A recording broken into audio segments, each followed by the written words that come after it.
Well, good morning, everybody, and welcome to our new Coordinators Academy Intent and Purpose for Federal Programs. My name is Scott May from the Office of Federal Programs here at the Ohio Department of Education, and welcome.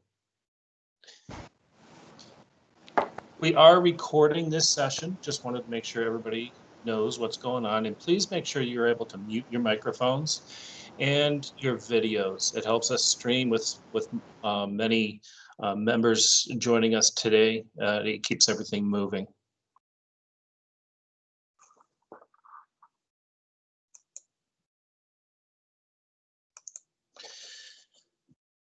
So today we are going to take a look at the intent and purposes of each of the grants, and there are many of them.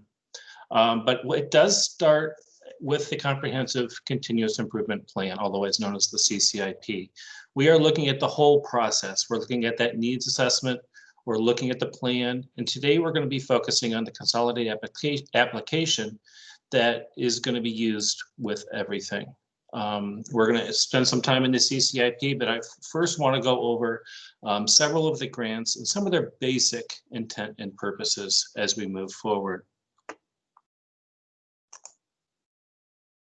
Federal grants by the numbers.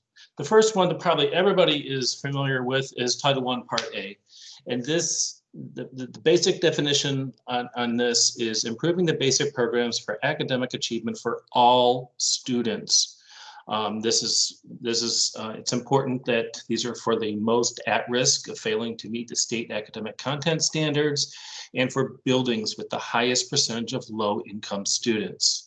We'll dive into that a little bit later, but we have two types of served buildings. We have the targeted assistance and we have school-wide, and we'll spend some time on that.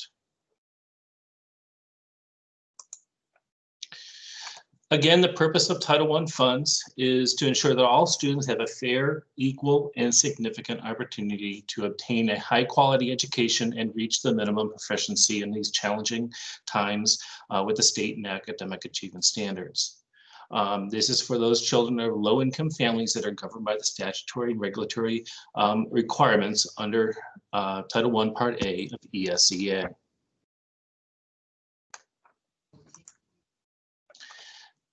Under Title I also is Part C. This is to assist states and districts with ensuring the migratory students and provide a high quality and comprehensive education. We'll spend a little bit more time going over the allowable activities for that.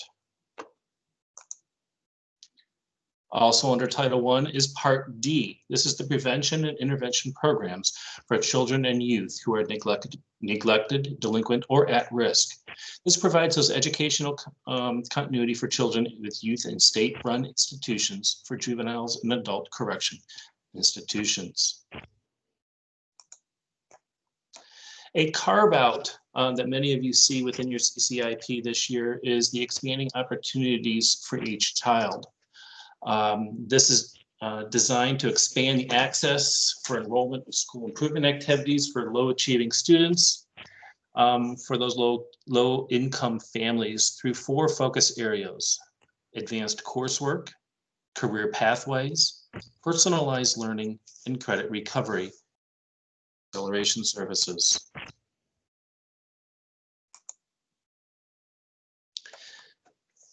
Now we get into Title II a little bit, and this is focused on improving teacher quality.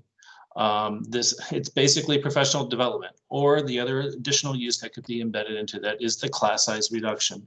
And I want to remind everybody that there is a 25-to-1 rule in both the K-4 and the K-12 setting, and it must be an evidence-based strategy.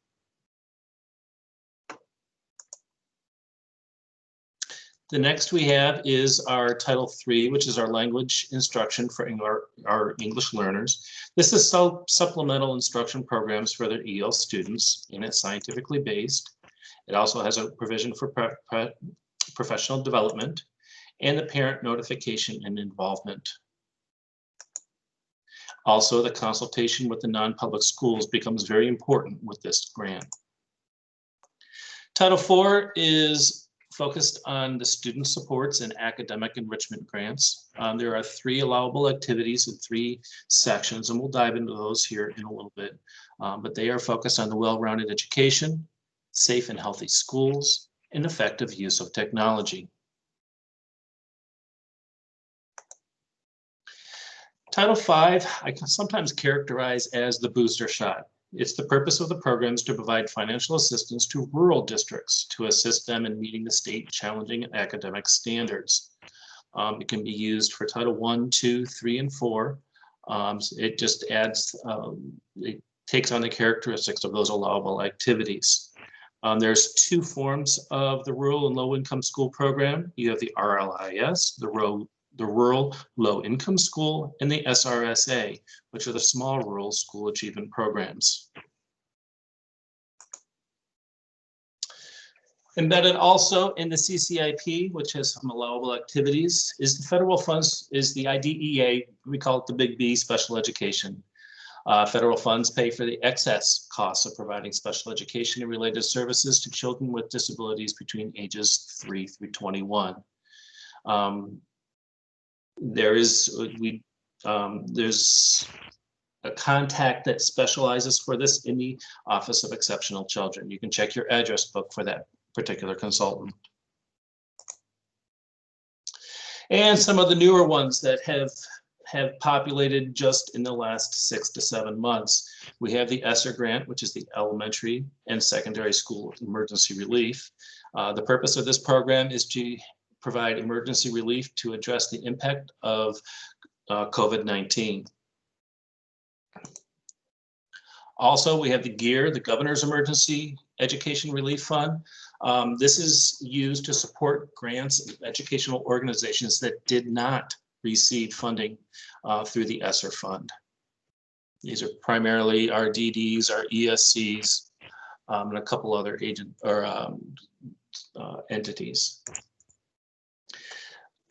Also, you'll see embedded in some of your grant and the CCIP, you'll have our CRF funds. And this might be labeled a little bit different for each person, but this is the Coronavirus Relief Fund. The purpose of this program is to cover necessary expenditures occurred due to the public health emergency in respect to the COVID-19 and were not accounted for in the budget. This has a time restraint on this particular grant.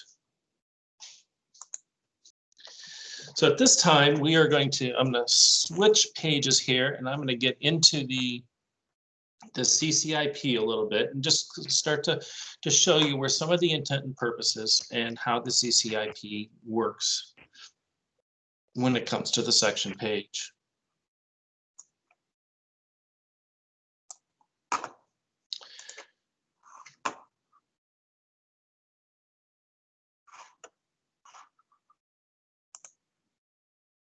Let's see if I can switch pages here. There we go. So as you can see, let me make sure I can see the chat here before I see a couple questions in the side here. Yes, we will be providing this recording later.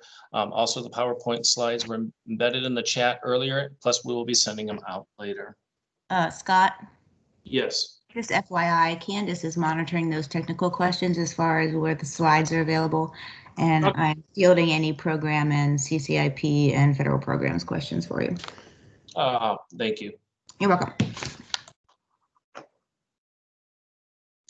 All right, looking at the sections page, as you can see, the section page has all of the grants that each individual district or community school or ESC would get as you look at it. You have your history log up here, and then you have each one of the individual grants. And each grant does have their individual intent and purpose. And for the most part, a lot of your allowable activities are on your budget details page. I mean, if you think about it, we're not going to list something on there that's not allowable. But I also want to point out that there are in the document library here, and I will show you. This would be my biggest suggestion if you're a new coordinator, is I would go into the document library. I would bring up, hit the plus sign next to ESEA, Every Student Succeeds Act, and I would hit the plus sign next to ODE guidance. I would print and start your 3-ring binder on several of these documents here, primarily focusing on our Title I spending guidance, Title II, Title IV spending guidance. I'm just going to open up Title I spending guidance briefly here, just to show you that it gives you how the law is written, how its spending requirements, and then when you scroll through it, you will see all of the allowable activities. For instance, under Title I, we have 2 types of served buildings. We have school-wide model and a targeted assistance model. And it details that for you. Now, obviously, there's some special circumstances and stuff, and that's where I would suggest that you contact your federal programs consultant, and we can help walk you through that and be able to help you with that. But if you scroll down, you can also see a lot of the allowable activities that can be used under Title I. Obviously, Title I is our biggest budget that we see out there. It has the most moving parts, I guess, if you want to call it. It is. We need to remember that Title I is a building-based budget. It's one of the only ones. So that's why you see on Title I, you see the PPA page. And you know, everything has to match. When you say you do the rank ordering on the building eligibility page, that school that's listed at the top has to have the most money or equal to money put towards that building. So that's why it's the only one out there that has those type of pages. So it's important to make sure that you're using all of those activities appropriately. So I would suggest printing this Title I out also. There's one in here for Title II, and there's one in here for Title IV. These will be, again, some excellent ones to print out. You could almost, to be honest, you could almost print out several of these documents and put them into a 3-ring binder, because you'll be referencing them several times. One thing that I do want to point out is there's a document in here called 6 Critical Questions. And we introduced this last year just because the questions are out there.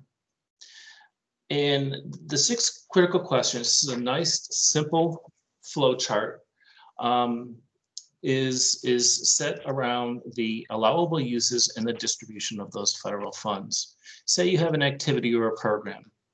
Is this activity required by the state, federal or local law? If yes, you just follow this along. If you get down to, we have not done this in previous years using the state or local funds, and you hit no, you can follow the line along and answer these questions. So once you get to the right column down there, you could then, in the yellow box, it says align the activity or program to the proper grant and complete the application. There may be more than one grant that's out there that it could fall under. Say, for instance, professional development. Depending on what you're doing, you could pull a little bit out of 1, a little bit out of 2, a little bit out of 4, a little bit out of 3. Yeah, it just depends on what your purpose is. But I would spend a little bit of time looking over these 6 critical questions. Is this activity required by state or federal local law? Would we do this activity if we did not have federal funds? Have we done this in previous years using other state or local funds? You have to watch your supplement, not supplant. Does it meet a priority need of the district or building? Again, this goes back to that process of the comprehensive needs assessment, the comprehensive plan that you built, and then you're going to apply those funds to that improvement plan. Does it meet the intent and purpose of any of the grants? And that's what we're focusing on today. and then you can assign it to the grant. So other documents that are in here, you have your supplement, not supplant guidance in here. You have your equitable service, which is so important these days. So make sure you're taking a look at these. So again, if you hit the plus sign next to ESEA, and then you hit the plus sign next to ODE guidance, you can see all of those documents that are embedded in there. Also, I wanted to point out that some of the funds that we talked about, here's the CARES Act and ESSER fund. If you hit the plus sign, you can see some of our agreements, the U.S. Department of Education information, all of this information is available to you. Coronavirus Relief Fund, this is that CRF that I talked about earlier. Here's the Governor's Emergency Relief Fund. So this is going to be a valuable place to look if you're trying to find the intent and purpose of each one of the grants. All right, I am going to go back to the sections page. Like I said earlier, the budget details page is also going to give you an idea of some of those allowable activities. So I'm going to look at the budget details page, and I'm going to look. If we're going to list an FTE, these are personnel that means the full-time equivalency, then it's an allowable use, especially under Title I, between instruction, support services, governance, family and community. Do you have a liaison? There's that professional development. Do you have a coach that's going to be working on reading to work with teachers? That's an allowable activity under Title I. Looking at the public uses of the funds, you have your core areas. You have your reading and language arts. You have math. So either one of the programs, whether you're targeted assistance or school-wide, you can use reading, language arts, or math. It's when you get into school-wide that you can expand that to other core areas, including science, social studies. Looking at the budget details page, it's going to depend on your grade grouping served. Some of your delivery methods. This is going to be important, especially under Title I. Are you using in-class? Are you using out-of-class? Computer assisted instruction, especially in today's education culture, that's going to become important. Are you using school-based mental health services, counseling, behavior interventions? These are all allowable activities under Title I. Again, on our budget details page, you can see here's some non-public. This is where that timely and meaningful consultation with your non-publics becomes so important. How are you going to, what grade level, what grade bands are you serving, and how are you going to serve them? So there's your delivery methods that is embedded with everything. And then looking down at the purchase services, these are those services that you're going to contract on the outside.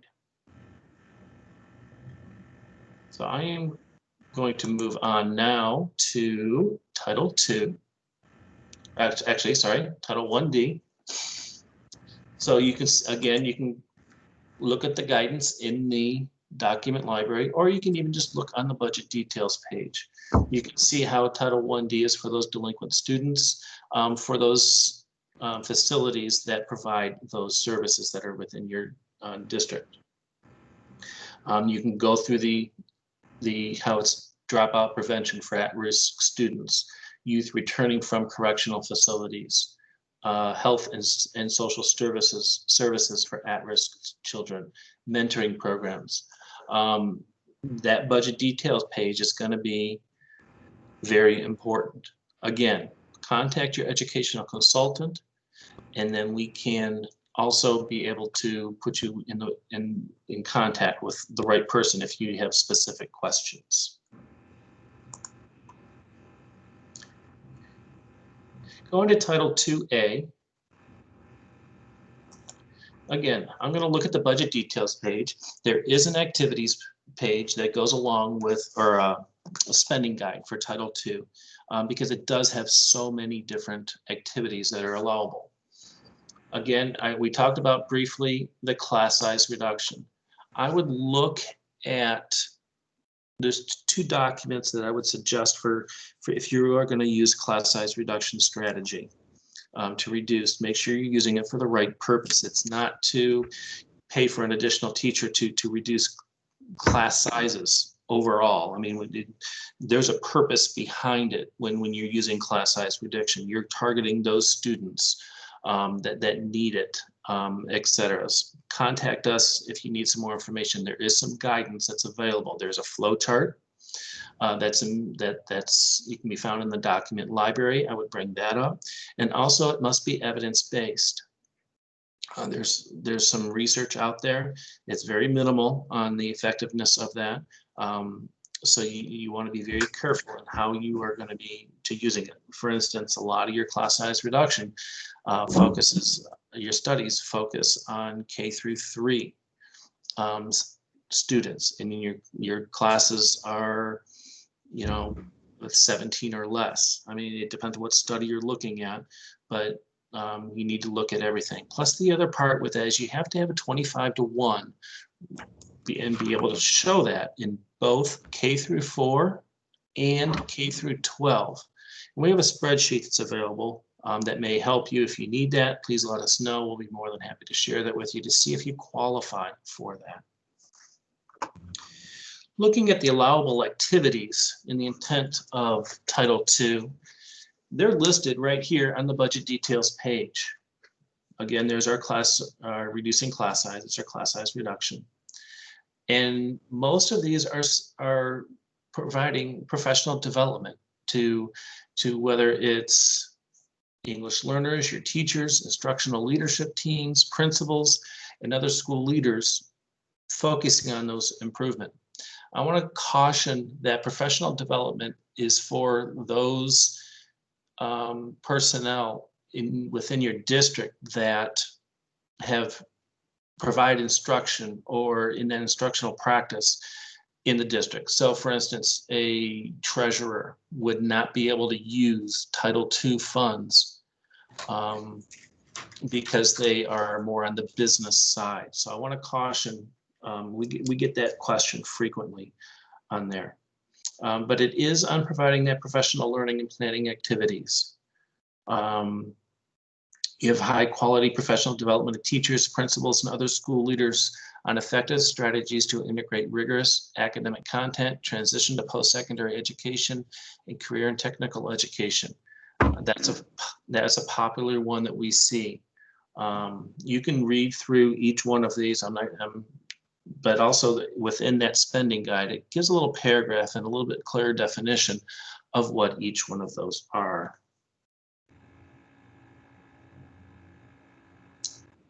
Going back to our sections page, I'm going to go down to the next grant, which is our Title III.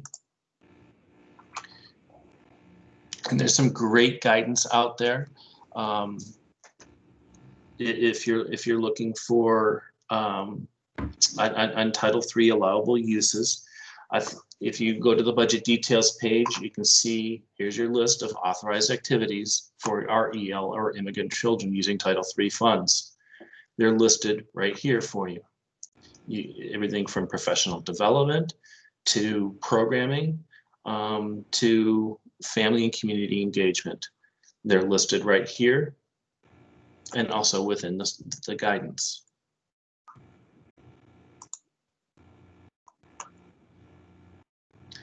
Moving down to Title IV. Title IV is probably one of our newest grants out there that goes right towards the instruction of students in safety and security. And there's actually 3 sections of allowable activities. And depending on how much your allocation is, it's important to anything over $30,000, you're required to spend a minimum amount in those activity sections. If you're under $30,000, there's some more flexibility. But after going through all the budget details, if you go down to section number 2 here under activities, you can see how those 3 activities are in those cell boxes, and then the activities are listed.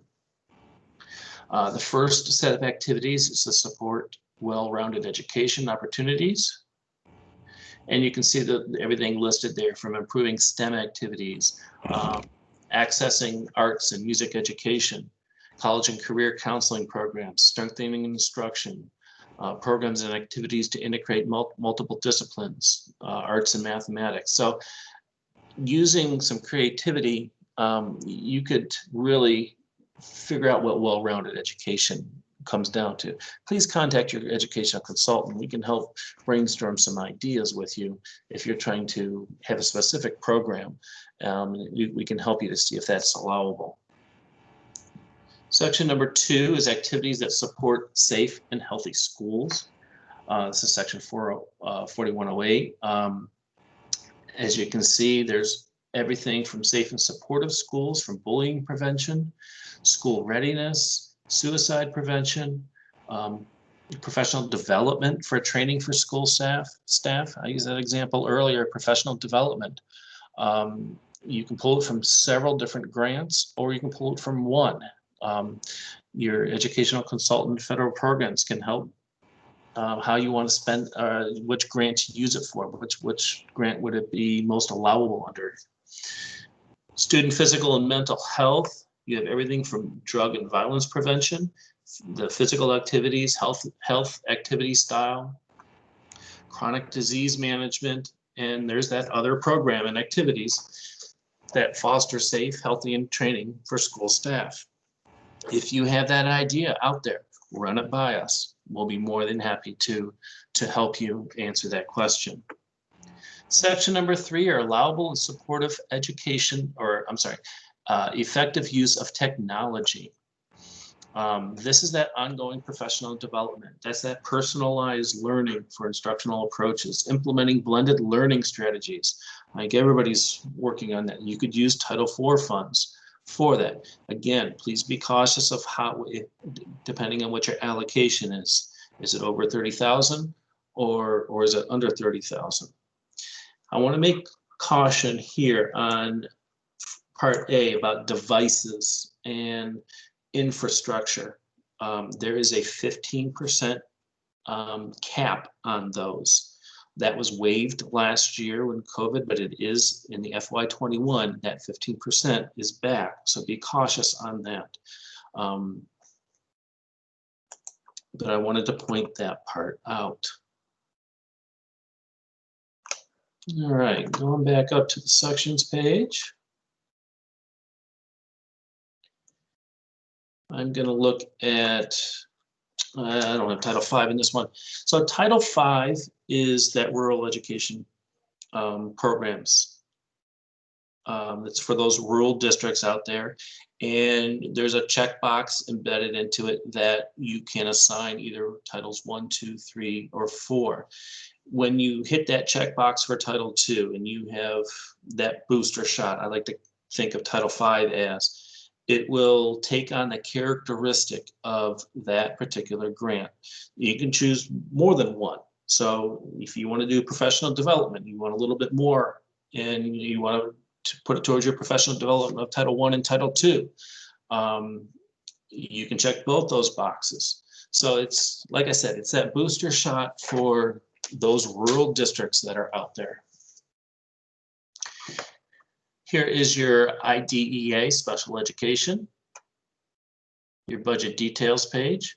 And here is that new expanding opportunities for every child, non-competitive grant. We talked about that earlier in the PowerPoint presentation.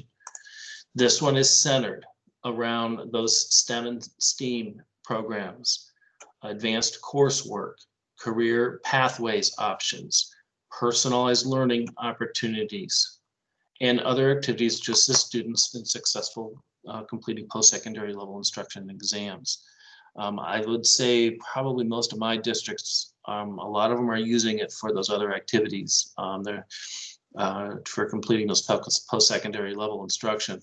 But as you can see, if you want to help get your STEM program up and running, your competency-based learning, you have several opportunities. These are the allowable activities. Also, there's a website that's available in some guidance available on the website that would detail that for you a little bit more also.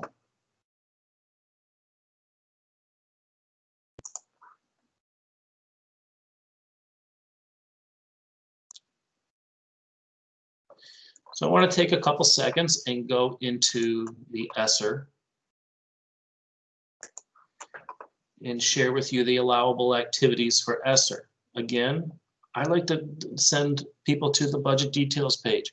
We're not going to list something on there that's not allowable. So if you go down to the section, and I'm going to keep the top section above section 4 here. It says ESSER activities, but this blue box up here was added, I can't remember, I want to say in the middle of August, maybe September. We originally just had the activities under ESEA, IDEA, Perkins, McKinney-Vento, etc. of this first box. Well, we're kind of detailing that a little bit more up here. So if you think of all of what we just went over, Title 1, 2, 3, 4, 5, those are all come under ESEA. So that's where you see those listed up here. But then all of these additional B, C, D, all the way through L, these are the additional allowable activities under ESSER. And I just want to point out K and L here, providing principals and other school leaders with resources necessary to address the needs of individual schools. Please elaborate below. You would put that down here. And L is in here, other activities necessary to maintain. Getting a little creative, you can probably come up with any situation that you need to use ESSER funds to help you along the way. If you need help, please contact your educational consultant. We are here for you.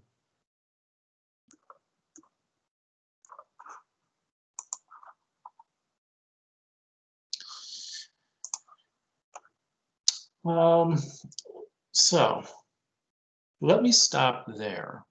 What questions do we have?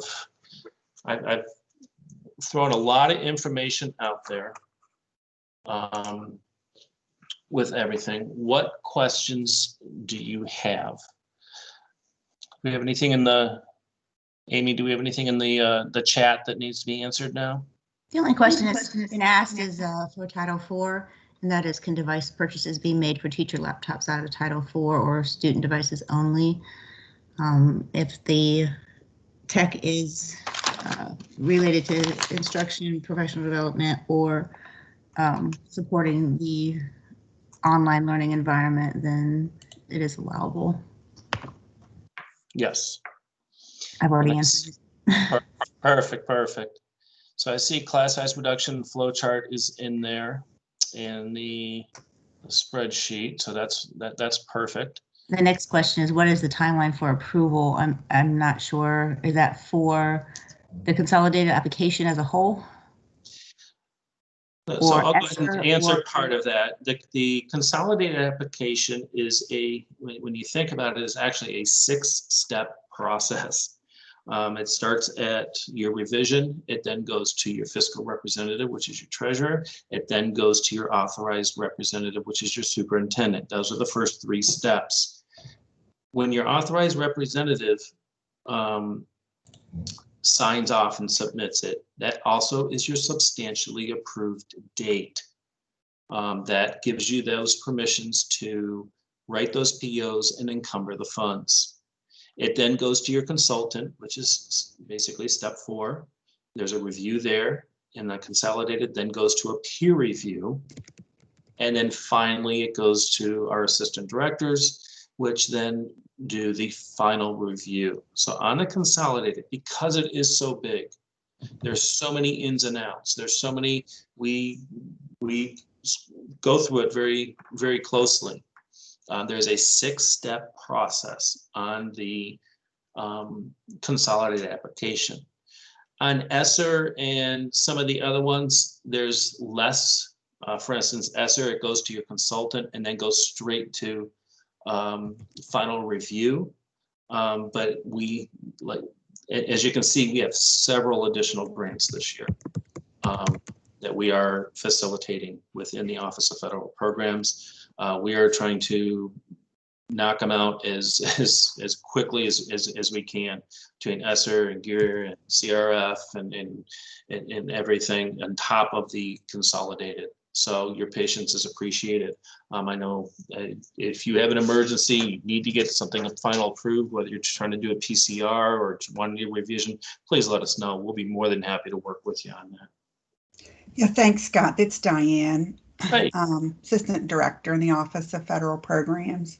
We will acknowledge that we are certainly behind on final approvals this year with all of the extras that have occurred here since last spring and through the summer, and still going on here in the fall with the CARES Act, with the ESSER changes and everything. So if you do have a situation in your district, your treasurer needs to do a PCR and get some funds in to cover some of the cost or expenses, please let us know. We go in and we'll approve those then as quickly as we can for you so that you can draw down those funds to cover some of the costs that you've already had. But we will acknowledge that we are behind further than we usually are. Usually we have all of the consolidated applications final approved by the end of September each year. It's, this year we're hoping by end of October we'll all be final approved, but again, as it's really been dependent upon all the other additional grants that have come through. And even though often we're not in the approval process, even of those grants, it's our office that is working with other offices to get them set up and out the door. So it has certainly put us behind. It's nice to have all the extra money, but we haven't received all the extra bodies to help us with getting everything done. So, and thank you for your patience and understanding this year.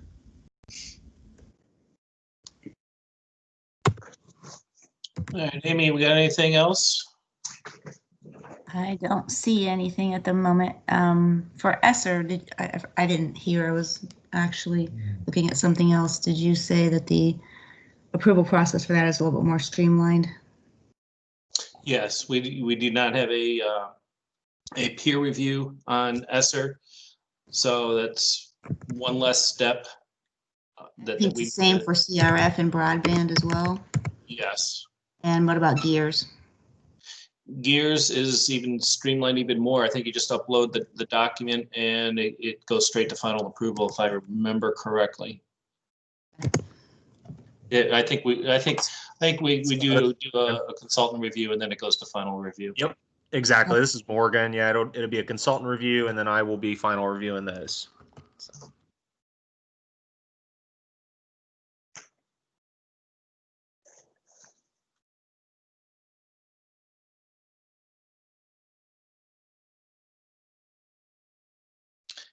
Is there anything else that I can answer for anybody out there? We went over a lot of information. I don't see anything else in the chat at the moment, but people feel free to raise your hand or type it in the chat if you have some other questions.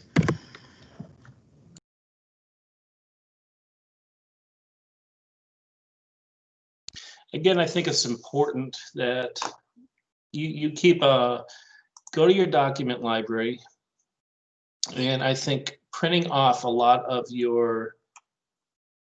this ODE guidance that's listed here, and putting it into a 3-ring binder or putting it into your Google Drive or having quick access to it would be very helpful. It's good sharing if you're at the district level and you want to share with your building principals so they understand the reasonable and necessary, for instance, between family engagement.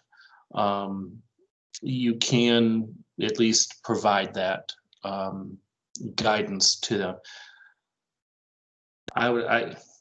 One of my recommendations is print all of these that are listed here on the screen. Be very helpful. Scott, this is Diane. I wanted to bring something up for all of them because you are in a unique position as federal programs coordinators in a district. And this is one of the reasons why we felt like doing this session is really going to be helpful and important for you. You're kind of like the go-between between all the requests that come in from the district and then us. And often you're going to get things that you're going to say, oh, I don't know. They're going to ask you to use funds that you're not comfortable and you're not sure about how to explain that really that's not, we can't use those funds to do this. Grounding your responses to them with the intent and purpose of the grant is going to be helpful.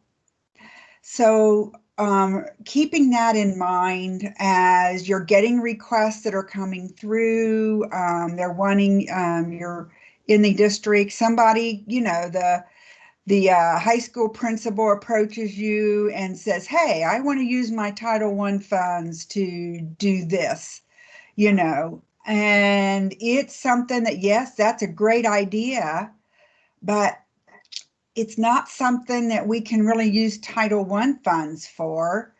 Being able to explain that is really important for you in your position. So going back to the intent and purpose is we can only use Title I funds for those activities that are going to help the students most at risk in your building meet the state's challenging academic standards. And sometimes principals can come up with some pretty creative ways to try to link what they're asking for to academic improvement. However, also understanding all the grants and being able to say, you know what, we can't really use Title I.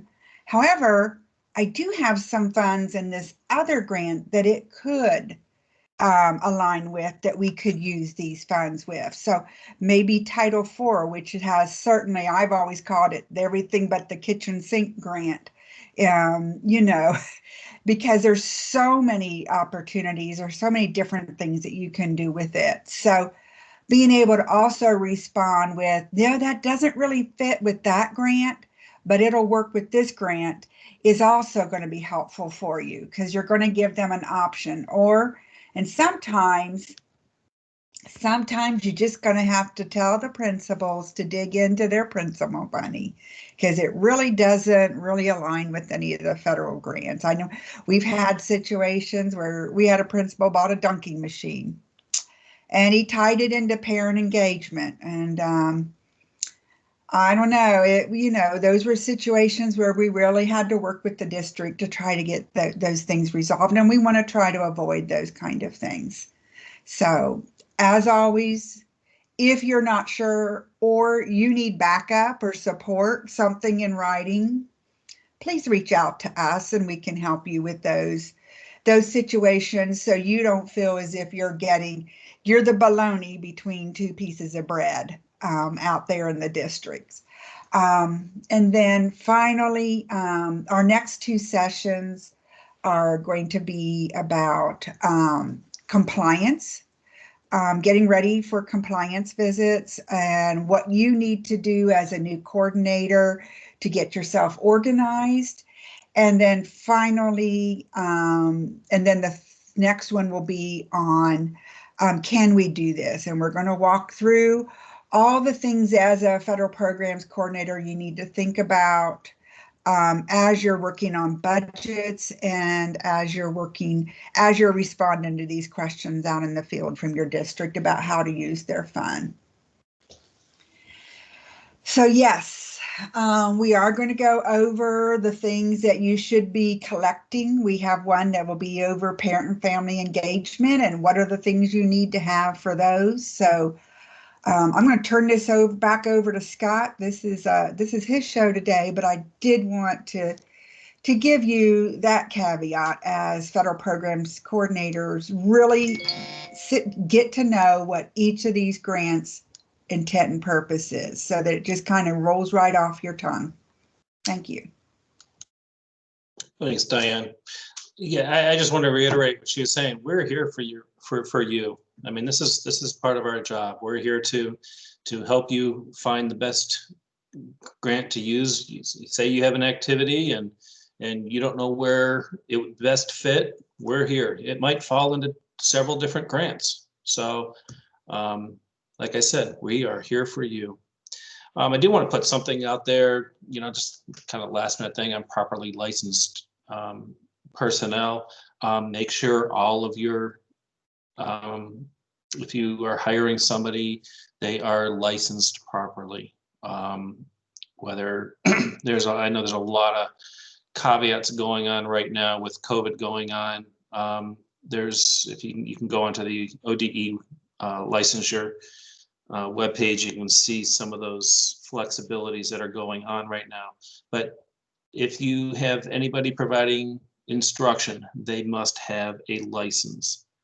So that is very important. Well, one, with safety and security, and two, we just want the best education for our children. Are there any other questions, Amy, that you see? Not at this time, Scott, I do not. All right. Well, I will stick around here till around 11 o'clock. So if anybody has any special questions or anything, but otherwise we will go ahead and sign off. But I'll stick around, and I think a couple others may. But if you have any questions and you want to stay online, I'll be more than happy to answer them. Thank you so much for attending today's session. Have a great day.